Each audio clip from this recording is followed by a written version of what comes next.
बिस्मिल्लाहिर्रहमानिर्रहीम। Dear student, अब इंशाल्लाह हम नेक्स्ट एरिया को डिस्कस करेंगे। अभी लास्ट टाइम जो डिस्कस किया था, एक सेल के अंदर डाटा को टाइप करने के मतलब हमने डिफरेंट टेक्निक्स पढ़ी थी। उससे पहले हमने डाटा की डिफरेंट टाइप्स भी देखी थी। डाटा कितनी टाइप्स का होता है, नंबर या टेक्स्ट। और फिर किसी भी सेल में डाटा को टाइप करने के बाद कर्सर की जो मूवमेंट है उसको कंट्रोल करने की टेक्निक्स, उसकी कीज़ भी हमने देख ली, एंटर, शिफ्ट एंटर, फिर टैब और शिफ्ट टैब। और अगर परमानेंटली आपने कर्सर की मूवमेंट को चेंज करना है तो उसकी सेटिंग कहाँ पे अवेलेबल है, एक्सेल ऑप्शंस में जाके, वो भी हमने डिस्कस कर ली थी। अभी नहीं, नोट्स के अंदर नेक्स्ट जो एरिया है उसको हम इंशाल्लाह डिस्कस करेंगे, that is entering same data into multiple cells. अगर आपने सेम डाटा है, कोई एक ही तरह का डाटा है जो डिफरेंट सेल्स में आपने एंटर करना है, तो आम तौर पे प्रैक्टिकली यूज़र्स क्या करते हैं जिनको ये टेक्निक पता नहीं होती, वो एक सेल में डाटा एंटर करेंगे, उसके बाद उसे कॉपी करके दूसरे सेल में जाके पेस्ट कर देंगे। ऑल्दो के काम तो हो जाएगा लेकिन इसमें ऑब्वियसली टाइम ज़्यादा लगेगा। तो आप एक टेक्निक इस्तेमाल कर सकते हैं। उस टेक्निक के ज़रिए से एक ही वक्त में आप डाटा टाइप करेंगे, वो सारे सेल्स में एंटर हो जाएगा। अगर आपने मल्टीपल सेल्स में डाटा टाइप करना है, एंटर करना है, तो उसकी टेक्निक इंशाल्लाह भी हम डिस्कस करेंगे। सिंपल सी टेक्निक है और वो क्या है, इसको हम यहाँ से रीड करते हैं। यहाँ पे देखें, entering same data into multiple cells के नाम से हेडिंग है और नीचे इसकी डिटेल लिखी हुई है। सबसे पहला जो काम हमें करना है, सिलेक्ट मल्टीपल सेल्स। आप वो सेल्स सेलेक्ट कर लेंगे जिसमें आपने सेम डाटा एंटर करना है, और वो सेल्स एडजस्टेंट भी हो सकते हैं, नॉन एडजस्टेंट भी हो सकते हैं। और सेल्स की सिलेक्शन की टेक्निक हम पहले पढ़ चुके हुए हैं कि आपने मल्टीपल सेल्स को कैसे सिलेक्ट करना है। तो फ़र्ज़ करें डिफरेंट लोकेशंस पे सेल्स हैं, उनको आपने उसमें सेम डाटा एंटर करना है, पहले उनको सिलेक्ट कर लेंगे। पहला काम तो ये है। उसके बाद आपने क्या करना है, नेक्स्ट है type the data and press control enter. Type the data and press control enter. हम क्या करेंगे, डाटा टाइप कर देंगे मल्टीपल सेल्स को सिलेक्ट करने के बाद, और उसके बाद सिर्फ एंटर प्रेस नहीं करना बल्कि कंट्रोल एंटर प्रेस करेंगे। तो जितने भी सिलेक्टेड सेल्स हैं उन सारे के सारे सेल्स में आपका टाइप किया हुआ डाटा स्टोर हो जाएगा। इसे आपके सामने मैं परफॉर्म करने लगा।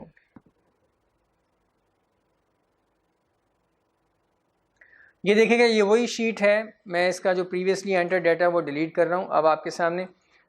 अब देखिएगा, यहाँ पे फ़र्ज़ करें ये सेल है A2 और C2 और उसके बाद E2। ये तीन सेल्स हैं। इन सेल्स के अंदर हमने सेम डाटा एंटर करना है। इसमें हमने कुछ लिखना है, तीनों सेल्स में सेम डाटा लिखना है, हमने टाइप करना है। तो उसकी टेक्निक क्या होगी, पहला काम हम तीनों सेल्स को सिलेक्ट करेंगे, उसके बाद डाटा टाइप करने के बाद कंट्रोल एंटर प्रेस कर देंगे। तो ये सिंपल सी टेक्निक है। सेल A1 पे मैंने A2 पे क्लिक किया, उसके बाद कंट्रोल प्रेस करके हम अदर सेल्स पे क्लिक कर देंगे। ये टेक्निक हम पहले पढ़ चुके हैं। C2 पे क्लिक किया मैंने, उसके बाद E2 पे क्लिक कर दिया। ये तीन सेल्स इस वक्त सिलेक्ट हो चुके हुए हैं। अब उसके बाद हमने डाटा टाइप करना है। टाइप करने के बाद कंट्रोल एंटर प्रेस करेंगे। अब देखिएगा, मैं डाटा टाइप करने जा रहा हूँ। मैं फ़र्ज़ करने लिखता हूँ राइज़। राइज़ मैंने तीनों सेल्स में लिखना है, तो यहाँ पे हम टाइप करेंगे राइज़। अभी मैंने इस डाटा को सिर्फ टाइप किया है, इसको स्टोर नहीं किया, कुछ मैंने प्रेस नहीं किया। ये कर्सर ब्लिंक कर रहा है। इस ब्लिंक करने का मतलब यही है कि अभी आप टाइपिंग मोड में हैं, अभी आप एंटरिंग मोड में हैं। तो अब प्रेस करेंगे हम कंट्रोल एंटर। तो आप देखिएगा तीनों सिलेक्टेड सेल्स में ये डाटा कॉपी हो जाएगा, यानी एंटर हो जाएगा। Control enter. तो ये देखें, जिस सेल में टाइप किया था उसमें भी हो गया, और जो प्रीवियस बैक साइड पे जो सेल सिलेक्टेड थे उसमें भी ये डाटा एंटर हो चुका हुआ है। तो ये एक सिंपल सी टेक्निक है मल्टीपल सेल्स में डाटे को स्टोर करने के लिए। सेम डाटा, ये याद रखिएगा, सेम डाटे की बात हो रही है कि सेम डाटा आप मल्टीपल सेल्स में टाइप करना चाह रहे हैं, स्टोर करना चाह रहे हैं, तो उसके लिए ये टेक्निक है। Next, entering same data on multiple worksheets. Entering same data on multiple worksheets. एक ही तरह का डाटा है। पहले तो हमने ये देखा, सेम डाटा आपने डिफरेंट सेल्स में एंटर करना है, और वो सारे के सारे सेल्स एक ही शीट पे अवेलेबल हैं, उसमें हमने डिफरेंट सेल्स में सेम डाटा एंटर करना है। अब क्या है, entering same data into multiple worksheets. Different worksheets के अंदर आपने डाटा एंटर करना है, लेकिन सेम डाटा एंटर करना है। अब इसकी भी टेक्निक देख लेते हैं। शीट 1 है, शीट नंबर 2 है, शीट नंबर 3 है। इन तीनों शीट्स के किसी एक ही सेल में, एक ही नाम वाले सेल में आपने कोई डाटा टाइप करना है, एंटर करना है, तो उसकी टेक्निक अभी हम पढ़ेंगे। इसकी टेक्निक में सबसे पहला काम क्या है, select multiple worksheets, select multiple worksheets, वो जो मल्टीपल वर्कशीट्स हैं जिसमें आप सेम डाटा एंटर करना चाह रहे हैं, आप सबसे पहले उसे सिलेक्ट कर लेंगे। और शीट्स को सिलेक्ट करने की टेक्निक भी हम पहले पढ़ चुके हैं। हम यहाँ पे ये एज्यूम कर रहे हैं कि आपने शीट नंबर 1, 2, 3 इन तीनों शीट्स में सेम डाटा एंटर करना है किसी स्पेसिफिक सेल में। तो उसके लिए हम शीट्स को सिलेक्ट करेंगे। उसके बाद आपने क्या करना है, 3 शीट्स आपने सिलेक्ट कर ली। अब किसी एक शीट पे रहते हुए आप किसी स्पेसिफिक सेल में जाके डाटा टाइप कर दें और उसके बाद सिंपल एंटर प्रेस कर दें। कंट्रोल एंटर प्रेस करने की ज़रूरत नहीं है। एंटर प्रेस करेंगे तो उसके बाद आप देखेंगे शीट नंबर 1 को, 2 को, 3 को जाके देखेंगे तो तीनों शीट्स में वो डाटा उसी सेल में एंटर हो चुका होगा। तो ये हमने पहले भी डिस्कस किया था सिलेक्शन टेक्निक्स में कि मल्टीपल शीट्स को सिलेक्ट करने की हमें ज़रूरत ही इसलिए पड़ती है कि हम सेम डाटा सारी शीट्स में या सेम काम या सेम फॉर्मेटिंग हम सारी शीट्स में अप्लाई करना चाह रहे होते हैं।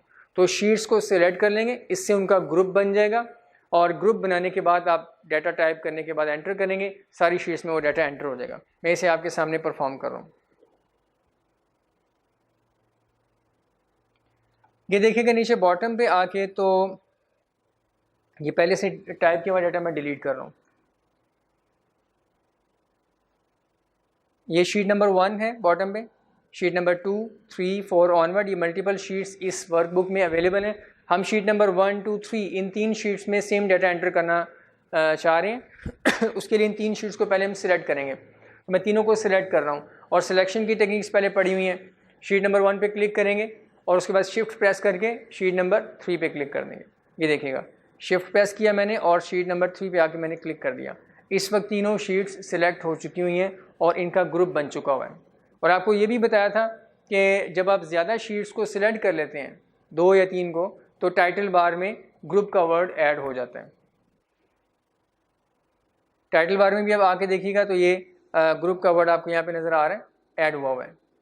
इसका मतलब ये है कि आपने एक से ज़्यादा शीट्स को इस वक्त सिलेक्ट किया हुआ है। जो काम आप एक पे करेंगे वो सब पे हो रहा होगा। अब याद रखिएगा, इसमें जब आप मल्टीपल शीट्स को सिलेक्ट कर लेते हैं तो इसमें किसी भी शीट पे आप आके काम कर सकते हैं। शीट 1 पे काम कर लें, 2 पे कर लें, 3 पे कर लें। उसका अब तरीका क्या है, अब इन तीनों शीट्स में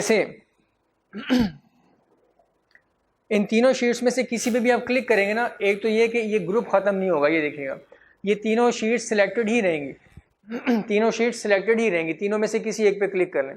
लेकिन इन 3 के अलावा किसी और पे क्लिक करेंगे तो फिर इनकी ये सिलेक्शन ख़त्म हो जाएगी। ये भी टेक्निक हमने पहले पढ़ी थी। ग्रुप को ख़त्म करने का तरीका क्या है कि सिलेक्टेड शीट्स के अलावा किसी और पे क्लिक कर दें। अगर मैं शीट नंबर 4, 5, 6 या आगे वाली शीट्स में से किसी पे क्लिक करूँगा तो ये तीनों जो सिलेक्टेड शीट्स हैं ये अनसेलेक्ट हो जाएंगी और वो वाली शीट सेलेक्ट हो जाएगी जिसमें हम क्लिक करेंगे। लेकिन इन 3 में से आपस में किसी पे क्लिक करेंगे तो इनकी सिलेक्शन ख़त्म नहीं होगी। तो आप किसी भी शीट पे क्लिक कर लें, शीट नंबर 3 पे क्लिक कर लें, 1 पे, 2 पे, 3 पे, किसी पे भी आप क्लिक कर लें, किसी भी शीट को एक्टिव कर लें तीनों में से। उसके बाद आप उस शीट के ऊपर आके किसी भी सेल में डाटा टाइप करें। डाटा टाइप करेंगे तो वो सिर्फ उस शीट में नहीं होगा, सिलेक्टेड सारी की सारी शीट्स में डाटा एंटर हो जाएगा। मैं अब आपके सामने परफॉर्म कर रहा हूँ। शीट 1 में हम ऊपर आ रहे हैं, हम यहाँ सेल A1 है, इसमें मैं लिख रहा हूँ राइज और एंटर प्रेस कर दिया मैंने। राइज टाइप करने के बाद हमने डाटा को यहाँ पे स्टोर किया।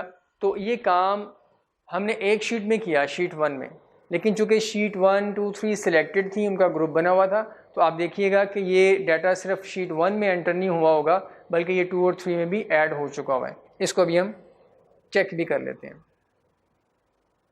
यहाँ पे आपको नज़र आ रहा है शीट 1 इस वक्त बॉटम पे एक्टिव है और ये देखिएगा ये बॉटम पे शीट 1 एक्टिव है और यहाँ पे राइज लिखा हुआ है। शीट 2 के अंदर आके देखते हैं वहाँ भी ये लिखा हुआ है कि नहीं लिखा हुआ।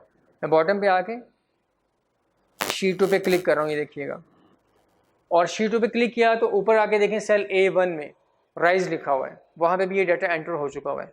अब शीट नंबर 3 को क्लिक करते हैं हम और उसमें भी अगर आप ऊपर आके देखें तो सेल A1 के अंदर आपको राइज लिखा हुआ नज़र आ रहा है। तो एक ही डाटा मल्टीपल शीट्स में एंटर करने की टेक्निक सिंपल ये है कि आप मल्टीपल शीट्स को सेलेक्ट करके किसी भी एक शीट पे आके आप काम कर दें तो वो सारी सिलेक्टेड शीट्स पे हो जाएगा। अब जब आपने जो कॉमन काम था, कॉमन डाटा था जो सारी शीट्स पे एंटर करना था, कोई फॉर्मेटिंग अप्लाई करनी थी, वो आपने कर ली, तो उसके बाद आपने अब जो काम करना है वो इंडिविजुअल शीट्स पे अलग-अलग काम करना है। तो ये काम करने के लिए आपको सबसे पहले इन शीट्स को अनग्रुप करना पड़ेगा। अनग्रुप किए बगैर अगर आप काम करते रहेंगे तो एक काम सब पे हो रहा होगा। तो इसलिए सबसे पहले अब ज़रूरी है कि इन शीट्स को हम अनग्रुप कर लें, और अनग्रुप करने की टेक्निक्स हमने पढ़ ली हुई हैं कि इन शीट्स के अलावा किसी और शीट पे क्लिक कर दें या इसी के ऊपर इन्हीं में से किसी पे राइट क्लिक करके आप अनग्रुप शीट्स वाली ये जो ऑप्शन लास्ट पे आ रही है इस पर क्लिक कर दें। तो ये मैंने क्लिक कर दिया। इस तरीके से ये शीट्स का जो ग्रुप बना हुआ था वो इस वक्त ख़त्म हो चुका हुआ है, और ये शीट नंबर 1 ही इस वक्त आपके सामने एक्टिव है। ये सारी डिटेल यहाँ पे नोट 1 में लिखी हुई है कि आप मल्टीपल शीट्स को जब सिलेक्ट करते हैं तो वो ग्रुप बन जाता है, ग्रुप टाइटल बार में भी लिखा हुआ आ जाता है, और अनग्रुप करने के लिए फिर आपको राइट क्लिक करके तो अनग्रुप शीट्स वाली ऑप्शन पे क्लिक करना पड़ेगा। ये बात नोट 2 में लिखी हुई है। अब नेक्स्ट एरिया की तरफ आते हैं।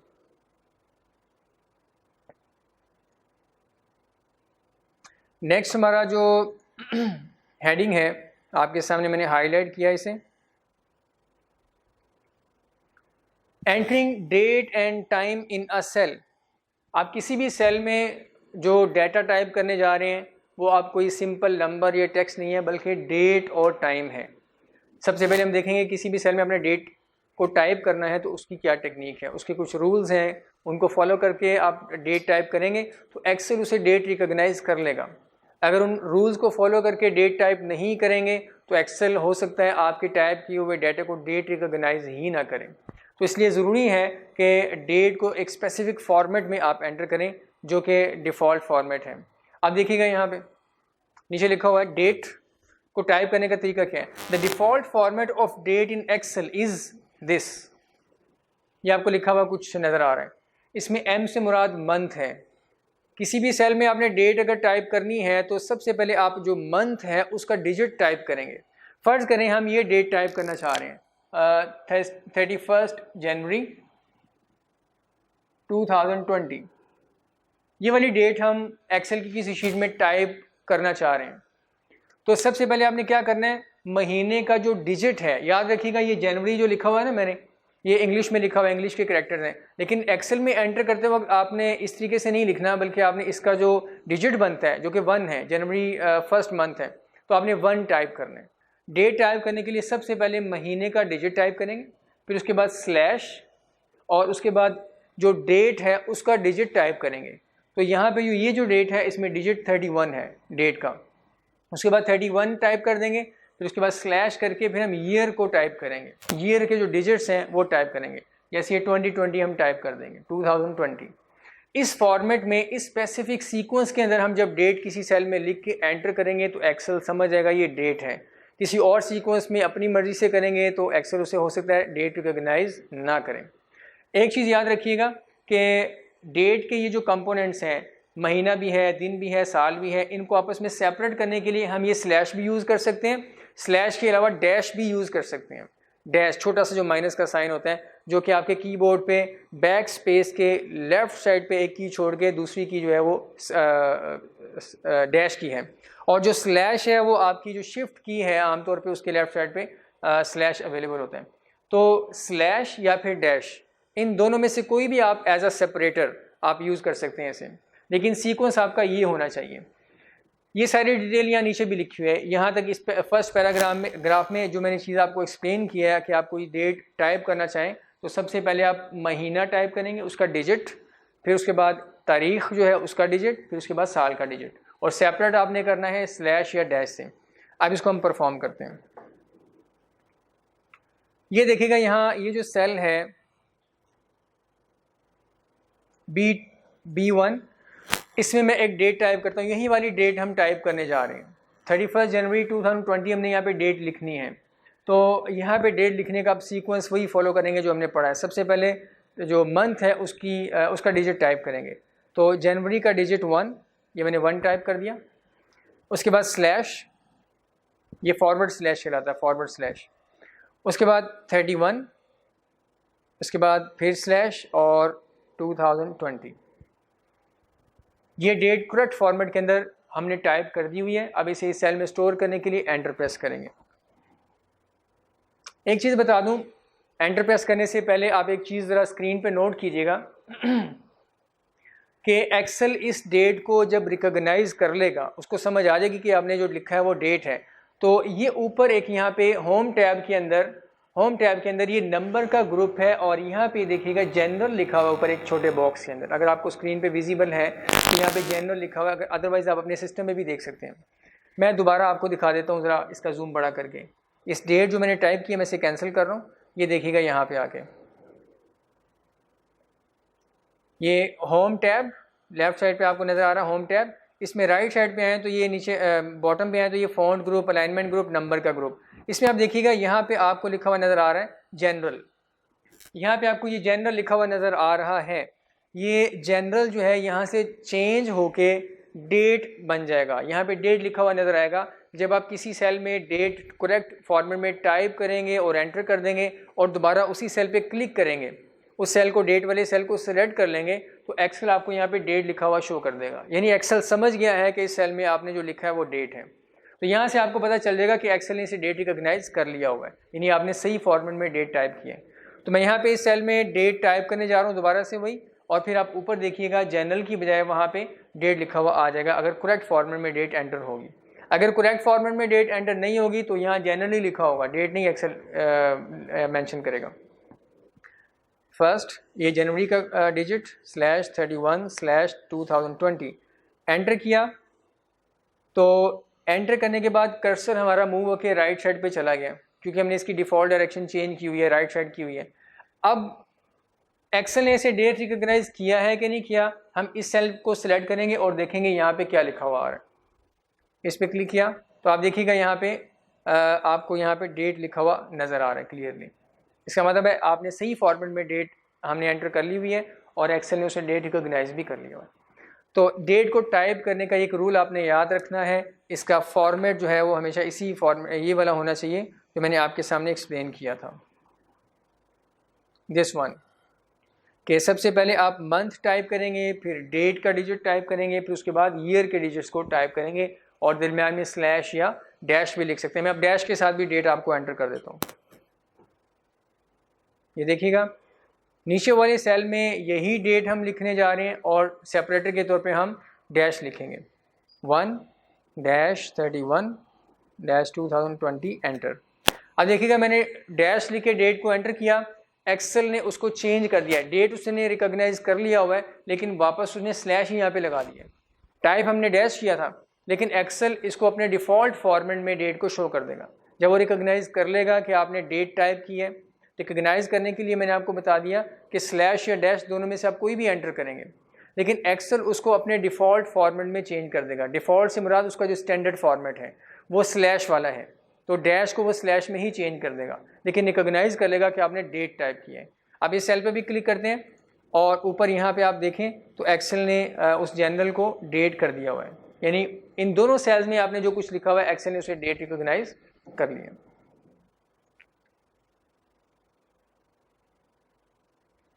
अब नेक्स्ट एरिया की तरफ चलते हैं, नोट्स पे आते हैं।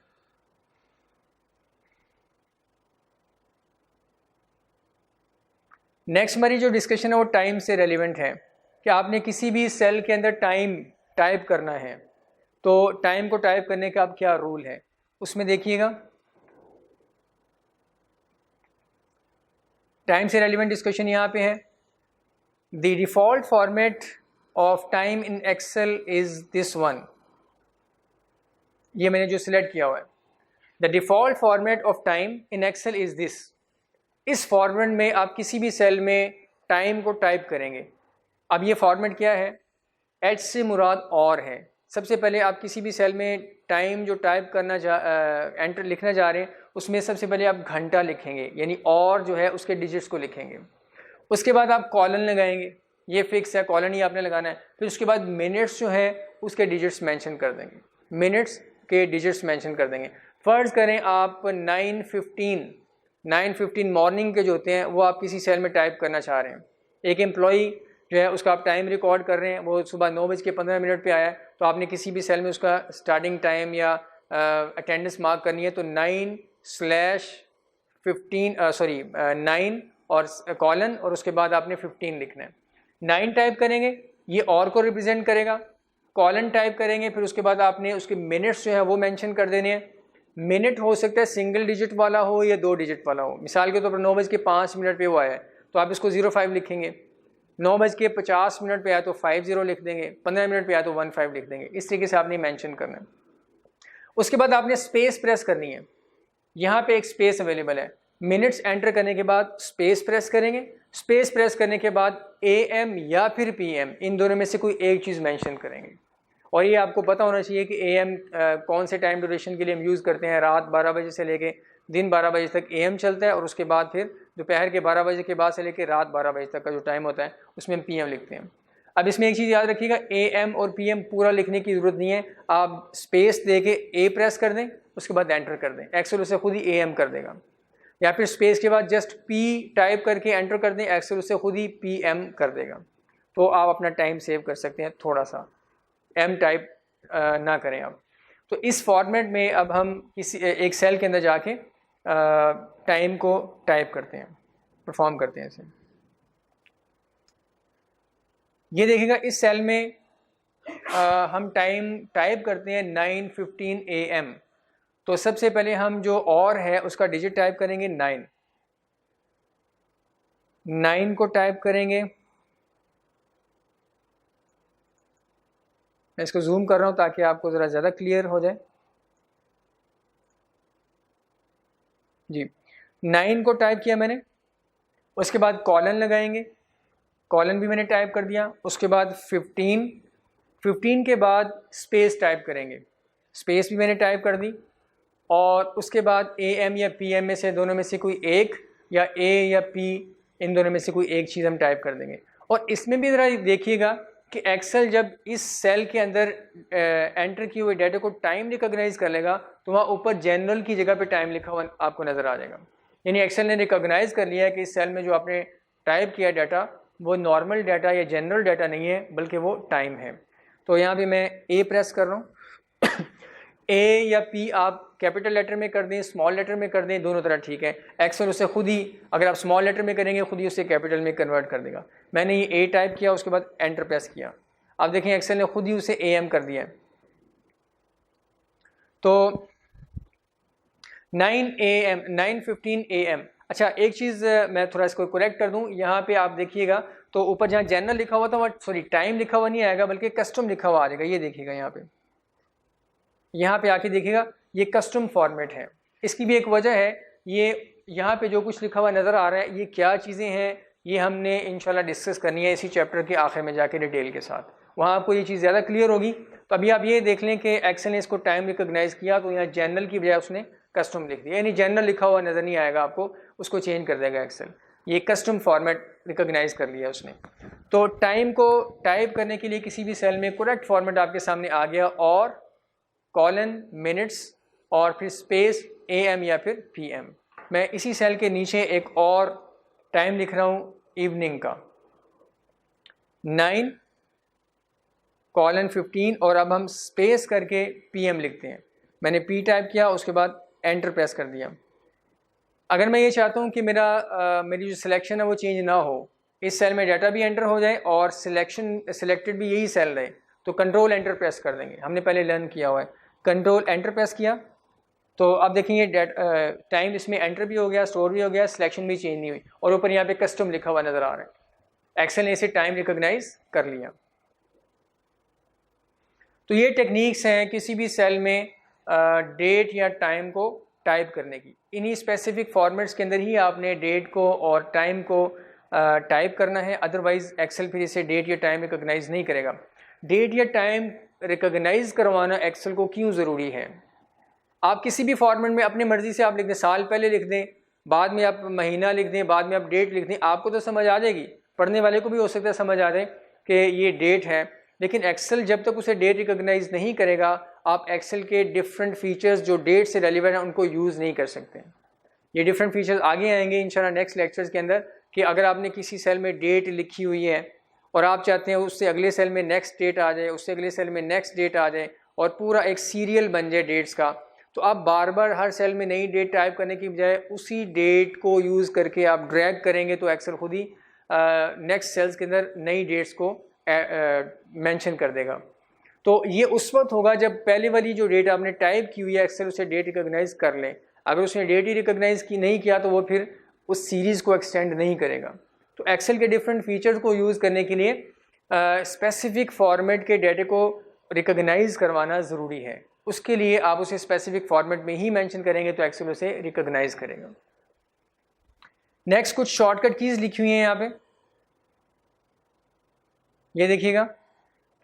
अगर आपने करंट डेट किसी भी सेल में टाइप करनी है, करंट डेट से मुराद जो आपके सिस्टम में आ रही है, आपके कंप्यूटर सिस्टम के ऊपर राइट लोअर कॉर्नर पे जो आपकी टास्क बार होती है विंडोज़ की, उसमें राइट साइड पे डेट लिखी हुई आ रही होती है, वही वाली डेट अगर आप किसी सेल में मेंशन करना चाह रहे हैं तो आप टाइप भी कर सकते हैं, लेकिन उसका शॉर्टकट की भी अवेलेबल है। आप शॉर्टकट प्रेस करेंगे तो वो डेट लिखी हुई वही वाली जो आपके सिस्टम में आ रही है वो लिखी हुई आ जाएगी। उसके बाद एंटर प्रेस करने से उस सेल में वो स्टोर हो जाएगी और वो स्पेसिफिक फॉर्मेट में ही होगी। यानी एक्सेल जिस फॉर्मेट में डेट को रिकॉग्नाइज करता है उसी फॉर्मेट में इस शॉर्टकट की को प्रेस करने से डेट लिखी हुई आ जाएगी। शॉर्टकट की देखते हैं क्या है। प्रेस कंट्रोल और साथ semicolon, control plus semicolon. Plus का मतलब ये है कि आपने कंट्रोल के साथ इस की को प्रेस करना है।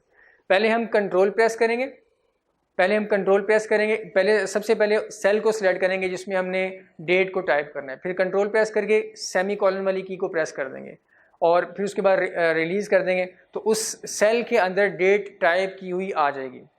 अब उस सेल में उसे स्टोर करने के लिए आपको फिर एंटर या टैब वगैरह प्रेस करना पड़ेगा। मैं आपके सामने इसे परफॉर्म कर रहा हूँ।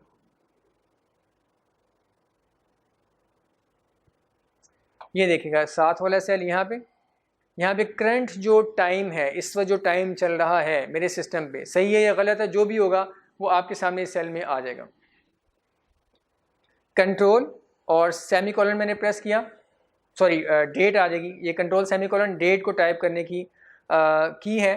तो करंट जो भी डेट होगी वो सही है गलत है जो भी आपके सिस्टम पे आ रही है वो आपकी सेल के अंदर देखिए मेंशन हो गई है। मेरे पास सिस्टम में जो डेट आ रही है वो 5वां महीना 30 तारीख और 2020 ये साल है, उसके डिजिट स्लैश के साथ सेपरेट होकर आपके सामने आ चुके हुए हैं। इसको एंटर प्रेस करेंगे तो ये इस सेल के अंदर स्टोर हो जाएगी। ये देखिएगा,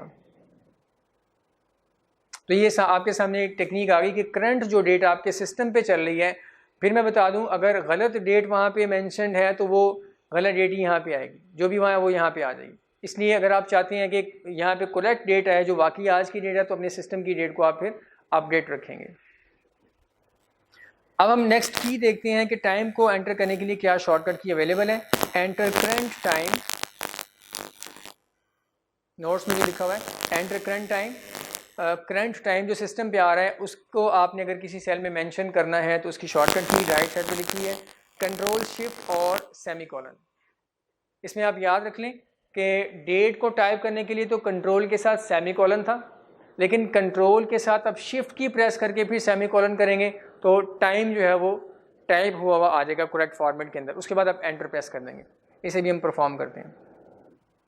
और फिर मैं दोबारा बता दूं कि अगर आपके सिस्टम पे टाइम गलत आ रहा है तो वो ही वाला टाइम यहाँ पे मेंशन होगा। एक्सेल को कोई पता नहीं है सही टाइम क्या और सही डेट क्या है, जो सिस्टम में आ रही होगी वही यहाँ मेंशन कर देगा।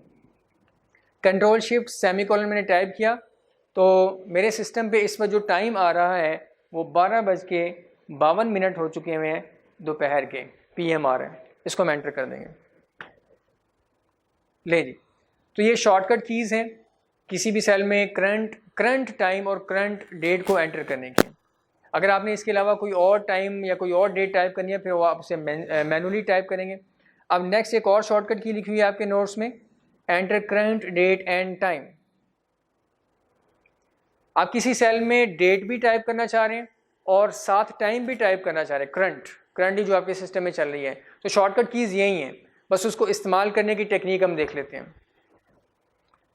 पहला काम आपने करना है सिलेक्ट द सेल को सिलेक्ट करेंगे, फिर उसके बाद क्या करेंगे कंट्रोल और सेमीकोलन प्रेस कर लेंगे डेट को टाइप करने के लिए। कंट्रोल सेमीकोलन प्रेस करेंगे, उस सेल में डेट टाइप हुई हुई आ जाएगी, अभी स्टोर नहीं होगी, सिर्फ टाइप होके आ जाएगी। उसके बाद आप क्या करेंगे स्पेस प्रेस कर दें, या कुछ और आप डेट और टाइम के दरमियान जो भी आप चीज़ लिखना चाह रहे हैं, मिसाल को एंड का साइन लिखना चाह रहे हैं या कॉमा लगाना चाह रहे हैं, कुछ भी आप लिखना चाह रहे हैं वो चीज़ आप वहाँ टाइप कर देंगे। पहले कंट्रोल सेमीकोलन प्रेस किया, डेट लिखी हुई आ गई, फिर उसके बाद मैं स्पेस प्रेस करूँगा। मैं चाहता हूँ कि स्पेस दरमियान में आए सेपरेटर के तौर पे, स्पेस प्रेस कर दी। फिर उसके बाद आप क्या करेंगे कंट्रोल और शिफ्ट के साथ सेमी कोलन दोबारा प्रेस करेंगे तो टाइम भी लिखा हुआ आ जाएगा। उसके बाद फाइनल आप एंटर प्रेस कर देंगे। Control semicolon, then press space bar and press control shift semicolon. उसमें आते हैं शीट में, ये देखिएगा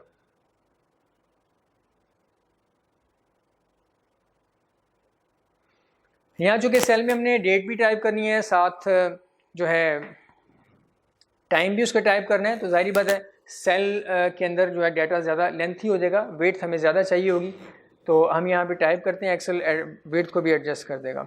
तो मैंने कंट्रोल और सेमी कोलन टाइप किया, डेट लिखी हुई आ गई आपके सामने, जो मेरे सिस्टम पे डेट आ रही है वो यहाँ आपके सामने टाइप होके आ चुकी है। अभी इसे एंटर नहीं करेंगे, स्पेस प्रेस की मैंने, और उसके बाद दूसरी शॉर्टकट की जो कि टाइम को, करंट टाइम को मेंशन करने की है, वो प्रेस कर देंगे, कंट्रोल शिफ्ट सेमी कोलन, तो जो करंट टाइम है वो भी सामने आ गया। उसके बाद फाइनली एंटर प्रेस कर देंगे। अब देखिएगा एक्सेल ने खुद ही कॉलम की विड्थ को भी थोड़ा एडजस्ट कर दिया है डाटा के हिसाब से, ये भी एक्सेल का एक फीचर है। तो ये देखिएगा डेट भी आ चुकी है और स्पेस के बाद टाइम भी यहाँ पे लिखा हुआ आ चुका हुआ है।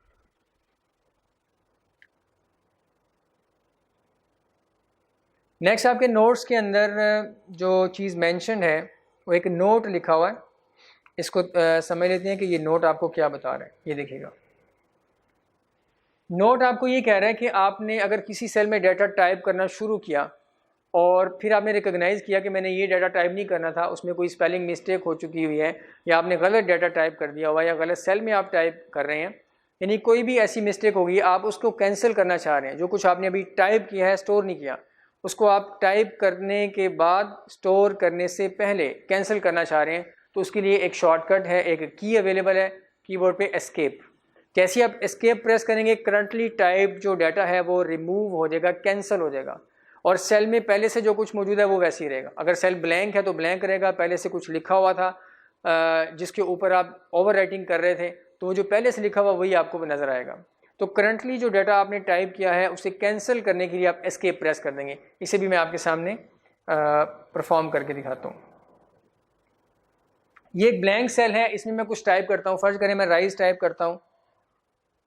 अभी मैंने इसको टाइप किया है और एंटर नहीं किया, लेकिन मैंने रिकॉग्नाइज़ कर लिया कि इसमें राइस नहीं लिखना था, मैंने कुछ और लिखना था, गलती से इस सेल में ये लिखा गया, तो एस्केप प्रेस कर देंगे। जैसे ही मैं एस्केप की प्रेस करूँगा ये कैंसिल हो जाएगी एंट्री। एस्केप की आप शायद फेमिलियर हो कि लेफ़्ट अपर कॉर्नर पे आपके कीबोर्ड पे अवेलेबल होती है। ये एस्केप की प्रेस की तो ये देखिएगा ये सेल से वो जो करंटली टाइप डाटा वो डिलीट हो चुका है। और अगर आप किसी ऐसे सेल के ऊपर जाके टाइपिंग करें, ये इस सेल के अंदर करंट टाइम लिखा हुआ है, इसके ऊपर ही मैं दूसरा डाटा टाइप करना शुरू कर दूं, तो इसे ओवर राइटिंग करना कहते हैं। अगर यहाँ पे मैंने राइज टाइप करना शुरू कर दिया, ये देखिएगा राइज लिख दिया ऐसे, अभी मैंने इसको एंटर नहीं किया, एंटर करने से पहले मैं इसको एस्केप करूँगा तो ये जो करंटली टाइप्ड डाटा है ये कैंसिल हो जाएगा और सेल में पहले से जो कुछ मौजूद था वो एज इट इज़ आपको नज़र आ जाएगा। एस्केप प्रेस कर रहा हूँ मैं, तो ये देखिएगा पहले से जो टाइम था वही आपके सामने आ चुका हुआ है। जी डियर स्टूडेंट्स, यहाँ तक हमने डिस्कस कर लिया entering date and time in a cell. Notes के अंदर ये चीज़ हमने डिस्कस की है। ऑल्दो कई चीज़ें बुक में भी अवेलेबल हैं, लेकिन यहाँ पे ज़रा एक प्रॉपर सीक्वेंस में मैंने डिस्कस करने की कोशिश की है और कुछ डिटेल्स भी हैं इसमें। आगे भी जब आप चलेंगे तो इंशाल्लाह आपको कुछ और एक्स्ट्रा डिटेल्स नज़र आएंगी। और जब हम ये नोट्स कंप्लीट कर लेंगे, नोट्स कंप्लीट करने के बाद फिर इंशाल्लाह मैं आपको मेंशन करवा दूंगा कि बुक का जो चैप्टर 5 है उसमें से कौन कौन से टॉपिक्स आपके नोट्स के ज़रिए से कवर हो चुके हुए हैं, और बाकी जो होंगे वो फिर इंशाल्लाह बुक से ही करेंगे। बहुत शुक्रिया।